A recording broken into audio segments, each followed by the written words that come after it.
தொழில் வளர்ச்சி பத்திரிகை சார்பில் விருது வழங்கும் விழா. தொழில் வளர்ச்சி பத்திரிகை சார்பில் விருது வழங்கும் விழா சென்னை எழும்பூர் பயாஸ் மஹால் வளாகத்தில் தொழில் வளர்ச்சி பத்திரிகையின் ஆசிரியர் அப்துல் ரஹீம் தலைமையில் சனிக்கிழமை அன்று மாலை நடைபெற்றது. இதில் இஃப்தார் நிகழ்ச்சி நடைபெற்றது.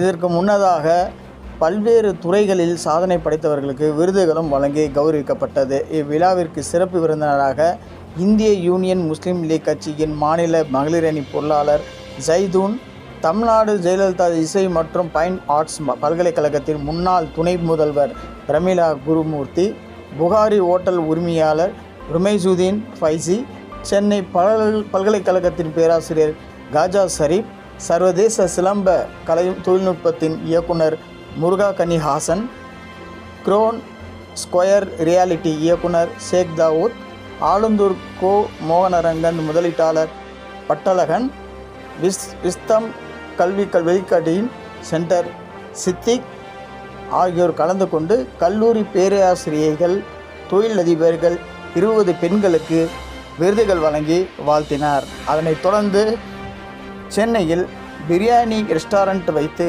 தற்போது இந்தியா முழுவதும் புகழ்பெற்று வளர்ந்து வரும் தொழில் நிறுவனமான அல்தாஜ் பிரியாணி ரெஸ்டாரண்ட் உரிமையாளர் இளம் தொழிலதிபர் இர்பான் அவர்களை பாராட்டி விருது வழங்கினர். அதனைத் தொடர்ந்து பத்திரிகை துறையில் வளர்ந்து வரும் சிறந்த பத்திரிகையாளர் மார்னிங் டைம்ஸ் ஆசிரியர் அப்துல் சமத் அவர்களுக்கு விருது வழங்கி வாழ்த்தினர். இந்த விழாவில் 100க்கும் மேற்பட்டவர்கள் கலந்து கொண்டனர். நிகழ்ச்சி முடிவில் இஃப்தார் நோன்பு திறப்பு நிகழ்ச்சியும் சிறப்பாக நடைபெற்று நிறைவடைந்தது. வணக்கம் தலைமுறைக்கு சென்னையிலிருந்து செய்தியாளர் சுலைமான். எங்களது செய்தியை அனைவருக்கும் ஷேர் செய்யுங்கள். மறக்காமல் சப்ஸ்கிரைப் செய்து கொள்ளுங்கள். உண்மை செய்திகள் உடனுக்குடன். வணக்கம் தலைமுறை.